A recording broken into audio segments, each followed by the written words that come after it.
दोस्तों नमस्कार, मैं हूं आलोक पाठक और आप देख रहे हैं खबर दस्तक।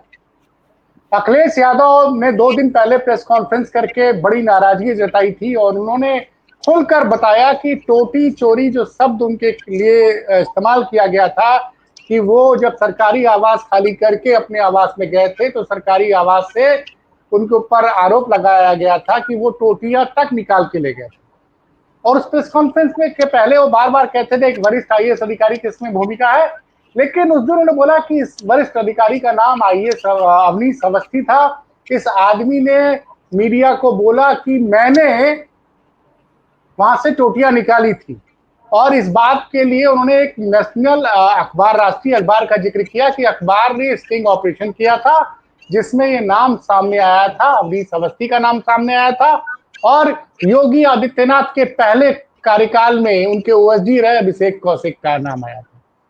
अभी ये विवाद चल ही रहा था, अवनीश अवस्थी लगातार ट्विटर पे ट्रेंड कर रहे थे। तब तक आजाद अधिकार सेना के राष्ट्रीय अध्यक्ष और रिटायर्ड अमिताभ ठाकुर जी इस मामले को लेकर कोर्ट तक पहुंच गए हैं और उन्होंने अवनीश अवस्थी और अभिषेक कौशिक के खिलाफ एफआईआर दर्ज कराने की एप्लीकेशन दी है। तो सर पूरा मामला क्या है, आप इस मामले में एफआईआर क्यों दर्ज कराना चाहते हैं? देखिए, ये जो संदर्भ है, मैं एक तो यह अनुरोध करूंगा कि श्री अखिलेश यादव ने जो बात कही है या जो उनसे जुड़ा संदर्भ है, वह एक जिसको कह सकता हूं एक लार्जर पिक्चर का छोटा सा हिस्सा है, क्योंकि यह लार्जर पिक्चर है फेक न्यूज का। जो मतलब आप कह रहे हैं कि ये फेक न्यूज का मामला है? ये फेक न्यूज का मामला जो रिकॉर्ड्स कह रही हैं, जैसा आपने कहा कि श्री अखिलेश ने एक उन्होंने नाम नहीं लिया, कहा कि नेशनल डेली ने इसको सामने लाया था। हम लोग इस बात से अवगत हैं कि दैनिक भास्कर समाचार पत्र ने या उनके वेबसाइट ने फरवरी में, मेरे ख्याल से 2 और 3 फरवरी को 2 सीरीज निकाले थे, पार्ट 1 पार्ट 2, और उसमें उन्होंने फेक न्यूज इंडस्ट्री पे जो उनका इन्वेस्टिगेटिंग रिपोर्ट था, जिसको हम लोग स्टिंग ऑपरेशन कई बार कहते हैं, तो उनके स्टिंग ऑपरेशंस थे जिसको उन्होंने बकायदा प्रेजेंट किया था। दोनों एपिसोड में उन्होंने एक में दोनों में लगभग 6.5 मिनट के 2 वीडियोज डाले थे और बड़े लंबे लंबे लेख उसमें फोटो वीडियो सब करके उन्होंने डाला था। जो नटशेल था उसका 5 कंपनियों का उन्होंने उसमें नाम लिया था, जिसमें कि एक कंपनी जितना मुझे याद है एक दिल्ली की थी, 3 कंपनियां नोएडा गाजियाबाद की थी और एक क्यूआरटी कंपनी जो थी, क्यूआरटी नाम था उसका, वह महानगर लखनऊ की थी।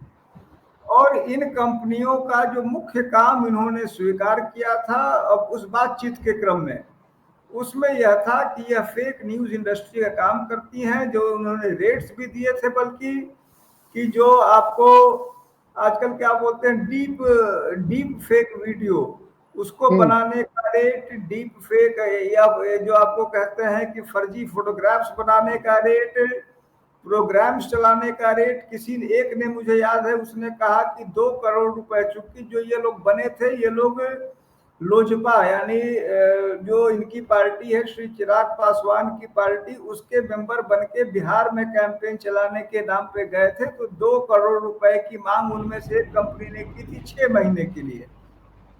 दूसरी कंपनी ने उसी प्रकार से फेक न्यूज चलाने के लिए उन्होंने करीब 35 लाख रुपए शायद 1.5 महीने या 2 महीने के लिए मांग किया था। एक कंपनी ने उसमें रेट्स दिए थे कि 1.5 लाख रुपए प्रति फेक फोटोग्राफ और 3.5 या 4 लाख रुपए प्रति फेक वीडियो और डीप फेक वीडियो हम लेंगे। इस प्रकार से यह रेट्स तय थे। और जो दैनिक भास्कर ने जो दावा किया वह किया कि हजारों करोड़ रुपए का इंडस्ट्री है, जिसको हम फेक न्यूज इंडस्ट्री कह सकते हैं, हिंदुस्तान में है। अन्य महत्वपूर्ण जो दावे दैनिक भास्कर ने किए थ्रू वो जो जिसको स्टिंग ऑपरेशन का नाम दीजिए या इन्वेस्टिगेटिंग जर्नलिज्म का नाम लीजिए, उसमें एक था कि इन लोगों ने कहा कि हम हिंदुस्तान में कम काम करते हैं, हमारे जो रियल वर्क है वो नाइजीरिया से, क्योंकि नाइजीरिया हम लोग सभी जानते हैं कि एक ऐसा नेशन है जहां पर लॉ इन्फोर्समेंट पॉसिबली वहां कम है। वहाँ चीजें इंटरनेट की जो भी गड़बड़ियां हैं वहाँ इजीली ऑपरेट हो पाती हैं। उसके अलावा ऑस्ट्रेलिया, न्यूजीलैंड का शायद नाम लिया था कि वहां पर हमारे लोग हैं।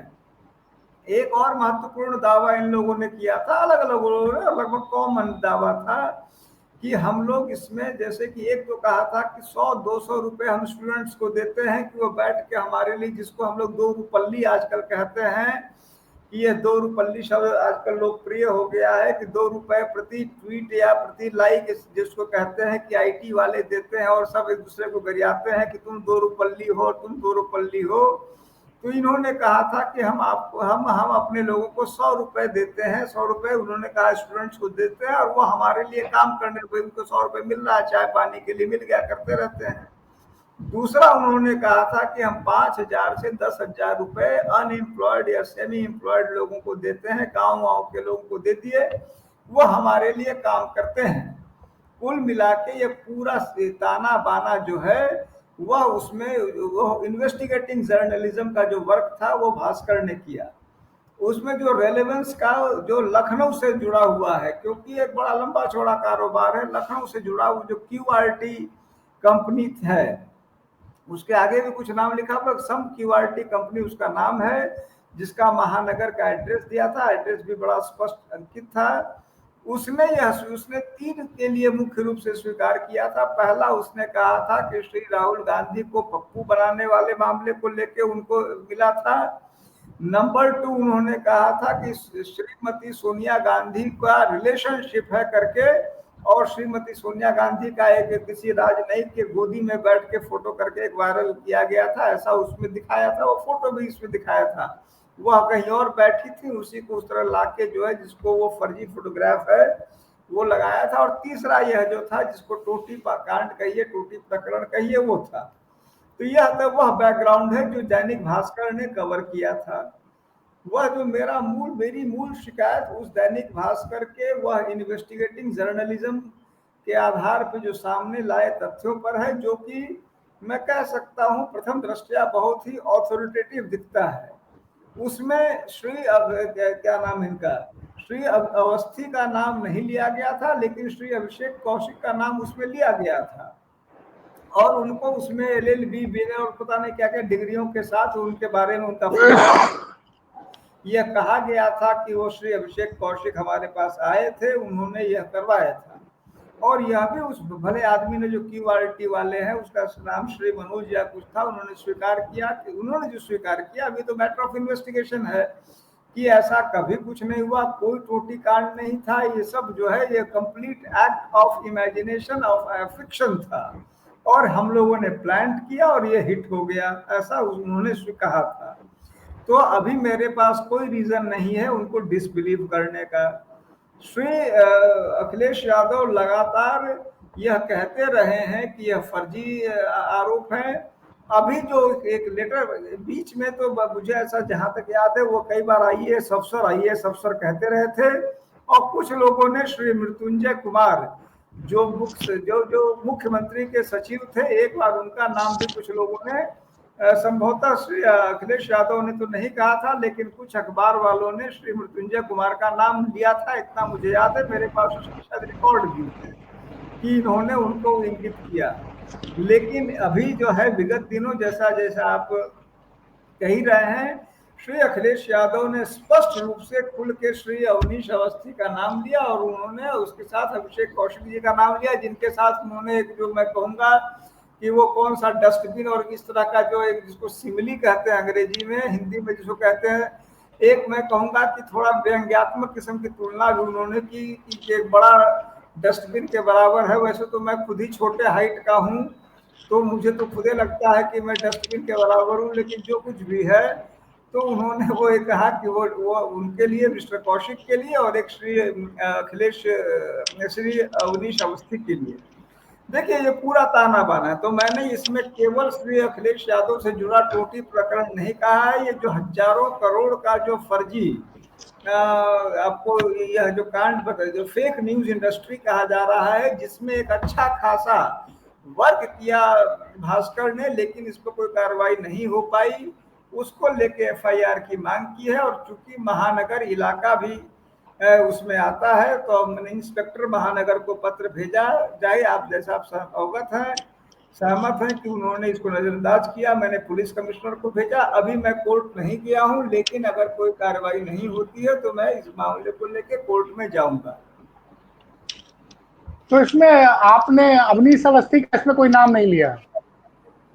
नहीं, क्यों नहीं लिया है? हमने इसमें दो चीजों को जोड़ा है। एक तो जो 2 वॉल्यूम में भास्कर ने खबर निकाला, तो हम्म। उसमें 5 कंपनियों का नाम आया।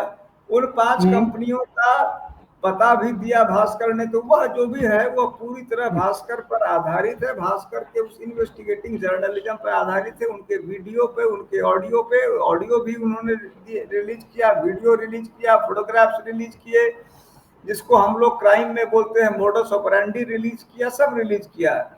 तो एक हम्म। बड़ा हिस्सा उस पर है, और दूसरा हिस्सा जिसको मैं ये कह सकता हूं कि मेरे गवाह श्री अखिलेश यादव हैं, क्योंकि अब यह उन्होंने लिया है, तो यह एक प्रकार से हमारे इस प्रकरण के गवाह हैं, क्योंकि उन्होंने कहा है कि यह लोग दोषी हैं। उन्होंने श्री अवनीश अवस्थी का नाम लिया है और श्री कौशिक का हम्म। नाम लिया है। जैसा अभी हमने आपसे कहा, श्री कौशिक का नाम मुख्य आर्टिकल में भी है।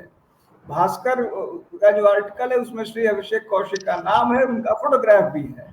लेकिन श्री अवनीश अवस्थी का नाम मैंने मुख्य रूप से श्री अखिलेश यादव का जो जो जो यह है वार्ता है, उनकी प्रेस वार्ता है, जो उसके उस वीडियो के आधार पर मैंने इनका लिया है। और कुल मिला के यह इन दोनों मामलों को मिलाकर जो फेक न्यूज इंडस्ट्री हमारे देश में बड़े घातक रूप से चल रहा है, उसके संदर्भ में मैंने अपने छोटे से स्तर पर प्रयास किया है कि इसमें नियमानुसार कार्रवाई हो सके, अकाउंटेबिलिटी तय हो सके।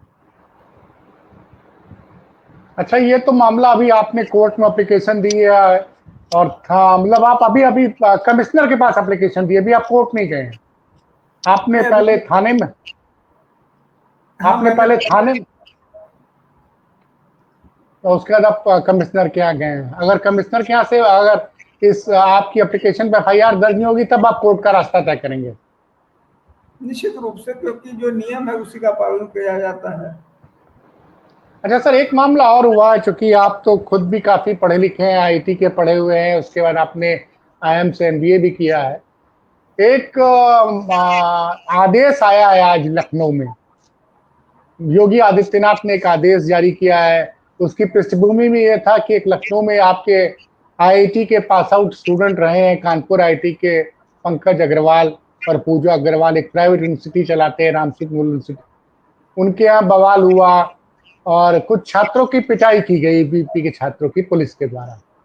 और उसमें ईपी के छात्रों का आरोप था कि ये बिना मान्यता प्राप्त कोर्स चलाते हैं। जिस कोर्स पे आरोप लगाया गया था, उस कोर्स का मान्यता का मामला नहीं था, नवीनीकरण का मामला था, लेकिन वो नवीनीकरण का आदेश भी उनके पास 3 सितंबर को आ गया। अब उत्तर प्रदेश सरकार ने आज एक आदेश जारी किया है कि कमिश्नर एक कमेटी बनाएंगे और सारे प्रदेश के जितने भी प्राइवेट यूनिवर्सिटीज हैं, प्राइवेट कॉलेज हैं, सबकी मान्यता की जांच की जाएगी, और अगर कोई कमी पाई गई तो उसके खिलाफ कार्रवाई की जाएगी। तो इस पे विपक्ष के नेता है एक आईपी सिंह, उन्होंने एक ट्वीट किया कि भाई अभी तक आप सो रहे थे। तो इस पे आपका क्या कहना है कि भाई अगर कोई इंस्टीट्यूट ऐसा चल रहा है जिसमें बिना मान्यता के कोर्स पे एडमिशन ले लिया जा रहा है, छात्रों को धोखा दिया जा रहा है, तो क्या ये सरकार की गलती नहीं है अगर अगर पकड़ा जाता है तो? अब देखिए, इसका उत्तर हम और आप दोनों जानते हैं। यह और इसका उत्तर जैसे ये यहाँ जो है, वह मैं कहूँगा कि इसका पैरेलल अगर देखिए, तो जो अब एक तरह से मजाक का विषय हो गया है कि श्री नरेंद्र मोदी की जो भी खामियां रहती हैं, तो अब कई बार कहा जाता है कि ऐसा क्यों न किया जाए कि श्री जवाहरलाल नेहरू को ला के कोर्ट में जो है दंडित करा दिया जाए, क्योंकि जिम्मेदार वही हैं। और अब चूंकि 11-12 साल से नरेंद्र मोदी जी जो कुछ भी नहीं कर पा रहे हैं, वो जो पहले वो जो है, वो जिसको हम लोग कहते हैं अपनी भाषा में चरस बोके, तो वो जो चले गए, तो ये कहते तो एक तो ये पहलू है। वह चीज इन पर भी लागू होता है कहीं ना कहीं। तो श्री आईपी सिंह अपनी जगह सही है कि अब यह तो है नहीं, एक होता है कि मैं आज ही पावर में आया हूं और मैं देख रहा हूं, दूसरा हम्म, व्यक्ति है जो पिछले 7.5 साल से केवल देख ही रहा है, और मतलब वो व्यक्ति इतनी ज्यादा शक्ति कर चुका है। अगर आप अखबारों को देखिए तो कोई दिन का अखबार ऐसा नहीं होगा, एक मुझे तो लगता है कि कुछ स्थान तय हो गए हैं, हम्म। फोटो फोटो भी तय हो गया है, केवल हेडलाइन बदलने हैं, कड़े निर्देश भी वर्ड लिखा ही रहता है, कड़े निर्देश करे। तो जो साल में और पिछले 7.5 वर्षों से मुझे नहीं लगता नहीं, है साढ़े आठ हजारों। साल मैं आपको करेक्ट कर रहा हूँ सर, 8.5 साल हो गए। हाँ, तो साढ़े अठारह साढ़े 8 साल, साढ़े 8 साल। वर्षों में 365 दिन के हिसाब से करीब लगभग 3,000 जो कड़े निर्देश जो व्यक्ति दे चुका हो, और आज भी उनको कड़े निर्देश ही देने पड़ रहे हैं, तो आईपी सिंह जी गलत नहीं है। क्योंकि लगभग 3,000 अगर कोई व्यक्ति वो तो एक कह रहा हूं, और कम से कम 2 ऐसे कड़े निर्देश प्रतिदिन हुआ करते हैं। मैं नहीं समझता कि कोई दिन ऐसा नागा जाता है जब फोटो लगा हुआ श्री आदित्यनाथ का अत्यंत कड़ा निर्देश का मोटे अक्षरों में अखबार में नहीं आता है। कोई फील्ड ऐसा अछूता नहीं है जहां उनके कड़े निर्देश निर्गत नहीं होते हैं। कई बार तो रिसाइकिल भी होते रहते हैं। आज दिया, मुझे लगता है कि उनके यहाँ भी लोग भूल जाते हैं कि इसमें पहले कड़े निर्देश दिए हैं कि नहीं दिए, दोबारा भी कड़े निर्देश हो जाते हैं। लेकिन वह कड़े निर्देश जो है वो केवल जी के यहाँ से निकलते समय तक ही रहते हैं। बाकी इतने मुझे लगता है कि उनमें इतना लचीलापन आ जाता है या अपना अर्थ खो बैठते हैं कि श्री आईपी सिंह अपनी जगह सही है। यह तो कोई नहीं कहेगा कि भाई जो गलत है, चाहे वो हमारे आईआईटी कानपुर के हों, चाहे मैं खुद मैं कोई कॉलेज चलाता हूँ और गलत कर रहा हूँ, आप मुझे उठा के टांगिए। यह तो कोई जो जो इनडिफेंसिबल है, जो गलत है, उसको तो कोई नहीं डिफेंड करेगा आपका। लेकिन समस्या वो नहीं रहती है, क्योंकि इस सरकार के साथ कड़े निर्देश एक तरह का जुमला हो गया है, कंप्लीट जुमला।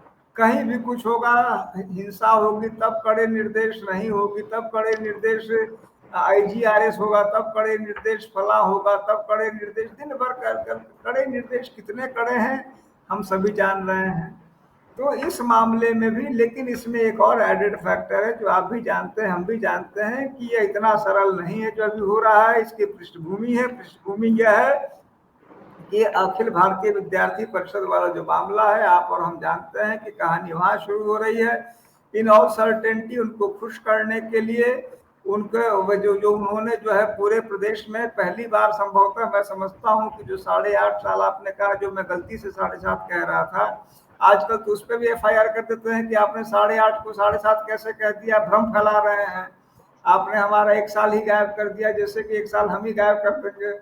लेकिन जो 8.5 वर्षों की अवधि है, संभवतः पहली बार उत्तर प्रदेश की धरती पे ऐसा हुआ कि किसी ने श्री आदित्यनाथ को नाम लेके जो है कि उनको हटाने को लेके या उनके प्रति इस प्रकार की नारेबाजी हुई, खुलेआम नारेबाजी हुई। अब पुलिस इसीलिए भी किम कर्तव्य विमुख थी कि वो जो नारेबाजी कर रहे थे वो भी अपने ही थे। अब जैसे कि आप, मैं बताऊं, रश्मि रथी में दिनकर ने कहा कोई कटेगा कटूंगी मैं ही, उसी प्रकार से पुलिस की, अब मान लीजिए वो समाजवादी पार्टी के होते तोड़ के बंद कर देते, उनके कोई दिक्कत नहीं आती, मैं कोई नहीं कहता। लेकिन चूंकि इस बार जो नारा दे रहा था वह भी अपना ही था, जिनके लिए नारा दे रहा था वो तो सब कुछ थे।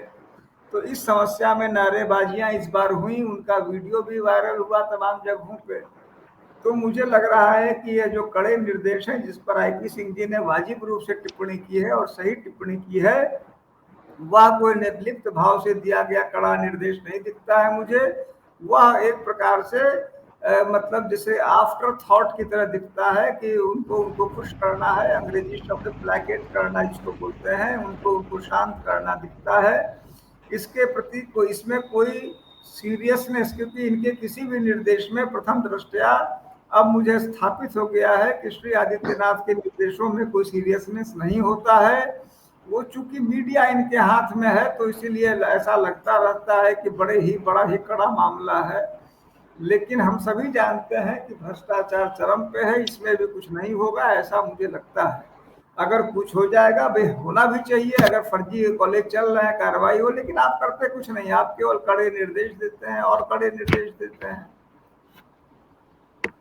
उसमें आपको मैं अभी एक सोशल मीडिया पे एक मंडल, एक प्रमुख सचिव शिक्षा हायर एजुकेशन का चल रहा एक व्हाट्सएप मैसेज आया मेरे पास। आजकल तो ये भी कहना मुश्किल है कि कौन सी चीज ओरिजिनल है, कौन सी चीज फेक बता दी जाए। तो उसमें ये आदेश दिया गया कि कमिश्नर साहब एक टीम बनाए जिसमें डीएम, एसपी और शिक्षा विभाग का एक अधिकारी रहे, और सभी प्राइवेट कॉलेजों को ये बोला गया है, पेट यूनिवर्सिटीज वाले, कि आप एक एफिडेविट दे दें कि आपके पास ये कोर्स है, इसमें मान्यता मिली हुई है। और उसके बाद कोई कोर्स अगर बिना मान्यता का पाया जाता है तो उस कोर्स को बंद करें, और जिन छात्रों का एडमिशन लिया गया उनको ब्याज समेत उनका पैसा लौटाया जाए। तो अगर क्या एफिडेविट ही अगर मांगना है जांच का, मतलब मुझे बड़ा अजीब सा लगा ये भाषा। आप ये एफिडेविट मांगना, तो एफिडेविट में तो कोई कुछ भी बोल सकता है। हाँ ही देखिए, आपने बिल्कुल वाजिब बात पकड़ी है। मैं अभी फिर वही बात कहूंगा कि मुझे चूंकि मौजूदा सरकार जो श्री वैसे तो सरकारें अक्सर जो है उनकी कथनी करनी में हमेशा विरोधाभास रहता है। मौजूदा सरकार में यह चीज ज्यादा मुझे दिखता है, कई कई बार हम्म, दिखता है। तो हम्म, मुझे यह लग रहा है कि जो अभाविप वाला मामला हुआ है, यह ज्यादा हम्म, उससे संचालित है। इसमें सीरियसनेस का अभाव मुझे दिख रहा है। मुझे लगता है उनको शांत करने के लिए और एक वो उस कैडर को मैसेज देने के लिए कि आपके साथ जो लाठीचार्ज हुआ तो हम आपके साथ हैं और हम कड़ी कार्रवाई कर देंगे, वगैरह वगैरह ही मुझे भाव ज्यादा दिखता है। मुझे इसमें गंभीरता, जो आपने सही बात पॉइंट किया है कि वो मैं तो दरअसल कोई भी अपना एफिडेविट दे देगा। अगर आप वही देखना है तो एफिडेविट का अर्थ क्या है, कोई भी दे देगा जो पहले से सर, मैं गलत कर रहा है। उसकी शब्दावली में पढ़ के सुना रहा हूं दर्शकों के लिए। उक्त समिति प्रत्येक संस्था से शपथ पत्र लेगी जिसमें स्पष्ट उल्लेख होगा कि उनके संस्थान द्वारा केवल मान्यता प्राप्त कोर्स ही संचालित किए जा रहे हैं। संचालित सभी कोर्सों की सूची भी समिति प्राप्त करेगी, और उनके साथ विश्वविद्यालय अनुदान आयोग और अन्य संबंधित संवैधानिक संस्थाएं जैसे bar council of India, all India council for technical education इत्यादि से कि मैं का विवरण पूरा लेगी कि भाई क्या किससे किससे आपके पास मान्यता है, कितनी सीटों का है, और कितना कब तक के लिए आपका कोर्स अप्रूव्ड है। समिति यह भी सुनिश्चित करेगी कि किसी भी छात्र का प्रवेश बिना मान्यता वाले कोर्स में नहीं हुआ है। तो मतलब ये तो आ, तो मुझे लगता है खाना पूर्ति के लिए आदेश जारी कर दिया गया है। निश्चित रूप से देखिए, बात वही है, क्योंकि इसमें कुछ भी नया नहीं है। यह तो बुनियादी काम ही है जो टेक्निकल एजुकेशन डिपार्टमेंट है या हायर एजुकेशन डिपार्टमेंट से काम ही यही है कि फर्जी विद्यालय ना चलें। इसमें कोई भी ऐसी नई बात नहीं है। या जो बॉडीज हैं या इंस्टीट्यूशन या एमसीआई को जो अब नया नाम एन एम या जो भी दिया है, एनएमसी है, उनकी हम्म, बेसिक ड्यूटी है, बीसीआई की यही ड्यूटी है। तो कुछ भी नया नहीं है। यह जरूर है कि मैं पुनः कहूंगा कि जो आजकल हम गोदी मीडिया कहते हैं, वह हम्म, उसको फिर एक नए इसकी तरह की, मतलब फिर एक नया शानदार शाहकार जो हम लोग कहते थे, तो एक और शानदार शाहकार के रूप में पेश करेंगे। इसमें कुछ भी old old wine in new bottle वाली बात है। इसमें कुछ भी नया नहीं है, ना इसमें कुछ भी गंभीर मुझे दिख रहा है। नहीं, एक मेरा सवाल, चूंकि आप खुद आईपीएस रहे हैं, इसमें वरिष्ठ पुलिस अधीक्षक को भी नामित किया गया है। ये पुलिस का मामला तो है नहीं, ये तो जांच है। जांच डीएम करें या शिक्षा विभाग का अधिकारी करे, अब पुलिस उसमें कौन सा डॉक्यूमेंट वेरीफाई करेगी? मतलब ये निश्चित रूप से देखा जाए, जैसा कि पुलिस, चूंकि हमें ऐसा एक लगता है कि एक तो यह सरकार और सरकारों की तुलना में, मैं यूपी सरकार की बात कर रहा हूँ, ज्यादा पुलिसिया राज है यहाँ पे। तो ये हर चीज में पुलिस को घसीटती है। पुलिस को रखने से मुझे लगता है कि जो भ्रष्टाचार का एंगल है वह भी और सुनहरे ढंग से हो पाता है। क्योंकि आदमी, भाई मान लीजिए एक बार डीएम के सामने कुछ बोले भी, जब भी देखता है दरोगा जी पीछे जो है बाहें चढ़ा रहे हैं, तो आदमी घबरा जाता है। तो कहीं ना कहीं भ्रष्टाचार का जो एंगल है वह भी पुलिस की उपस्थिति से और बेहतर परवान चढ़ता है, ऐसा मुझे लगता है। चलिए सर, आपने बड़ी अच्छी जानकारी दी, और आपने बहुत महत्वपूर्ण बिंदु उठाया है। आपने जो एप्लीकेशन दी है कि फेक न्यूज इंडस्ट्री को रोकने के लिए आपने आप गए हैं पुलिस के पास। उम्मीद है कि पुलिस प्रशासन आपकी बात सुनेगा, नहीं सुनेगा तो आप कह रहे हैं कि आप कोर्ट जाएंगे। देखते हैं कब इस पे फैसला आता है। समय दिया आपने उसके लिए बहुत बहुत धन्यवाद सर।